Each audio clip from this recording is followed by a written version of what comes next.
Dear friends, महर्षि वाल्मीकि द्वारा लिखित रामायण कथा में आप लोगों का स्वागत है। प्रथम भाग वाल्मीकि रामायण और उसका बदलता स्वरूप। महर्षि वाल्मीकि 29 सहस्त्र श्लोकों 500 7 कांटों में श्रीमद् आत्मिकीय रामायण की रचना करने वाले महर्षि वाल्मीकि का लम्हा आदि कवि के रूप में बड़े सम्मान के साथ लिया जाता है। वाल्मीकि, व्यास और कालिदास ये तीनों भारत के सांस्कृतिक निर्माता माने जाते हैं। इनमें भी वाल्मीकि सर्वश्रेष्ठ स्थान के अधिकारी स्वीकार किए जाते हैं। उन्होंने उत्तर और दक्षिण के मध्य सांस्कृतिक सेतु का कार्य किया। वे ही ऐसे प्रथम कवि थे जिन्होंने सभ्य, अर्धसभ्य और असभ्य जातियों से आचार व्यवहार का गंभीरतापूर्वक अध्ययन किया और उनमें पारस्परिक आदान प्रदान की दिशा निर्धारित की। उनके द्वारा प्रतिपादित जीवन दर्शन और चरित्र सामान्य जनों के लिए आदर्श बने। इन सबसे ज्ञात होता है कि रामायण के रचनाकार वाल्मीकि अपनी रचना के माध्यम से जन जन की रग में बसे हैं। किंतु ये देखकर विस्मित रह जाना पड़ता है कि वाल्मीकि की रचना ने अपनी सर्वोच्चता और श्रेष्ठता के आवरण में अपने रचनाकार के जीवन को ही छिया लिया।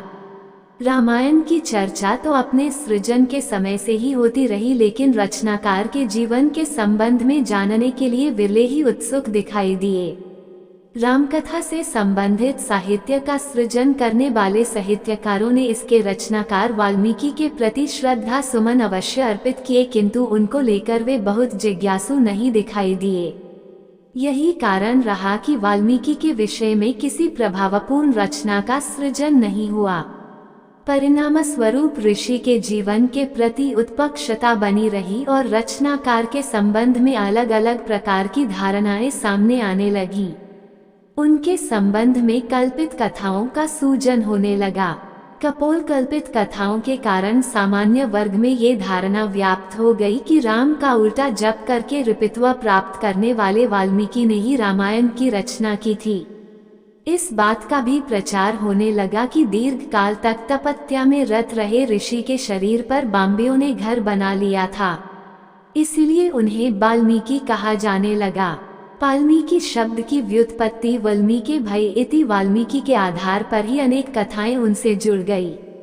कोई उन्हें ब्राह्मण मानने लगा तो कोई उनका संबंध शूद्र अथवा दस्यु से जुड़ने लगा।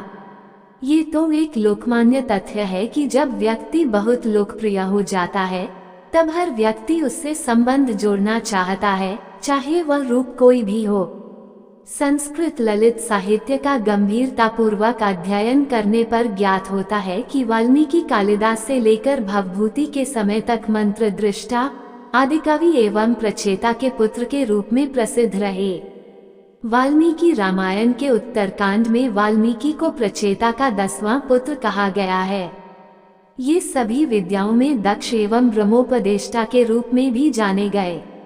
यद्यपि अत्यधिक लोकप्रियता के कारण महर्षि वाल्मीकि के अनेक रूप जैसे वैदिक व्याकरण वाल्मीकि, प्राचेतस एवं भार्गव वाल्मीकि, सुपर्ण वाल्मीकि, ब्रह्मज्ञ शिवभक्त वाल्मीकि, प्राकृत व्याकरण वाल्मीकि, ब्रह्मपुत्र एवं ब्रह्मावतार वाल्मीकि, दस्यु वाल्मीकि, श्वपच वाल्मीकि आदि भारतीय साहित्य एवं जनश्रुतियों में उपलब्ध है, तथापि आमजनों में वे दस्यु वाल्मीकि के रूप में अत्यधिक मान्य है। वाल्मीकि के दस्यु जीवन का सर्वप्रथम उल्लेख स्कंद पुराण के वैष्णव खंड, आवन्य खंड, प्रभास खंड तथा नोगर खंड में मिलता है।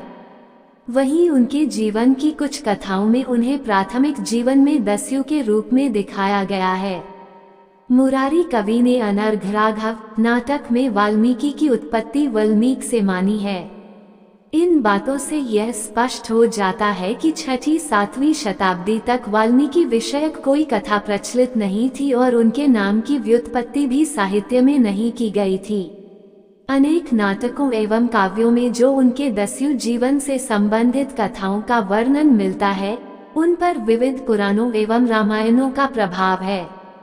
चूंकि पुराणों का प्रभाव भारतीय जनजीवन पर बहुत अधिक रहा, अतः उनमें वर्णित वाल्मीकि से संबंधित कथाएं इतनी अधिक लोकप्रिय हो गई कि ऋषि का वास्तविक स्वरूप छिप गया। जय श्री राम। आगे सुनने के लिए हमारा YouTube चैनल सब्सक्राइब करें।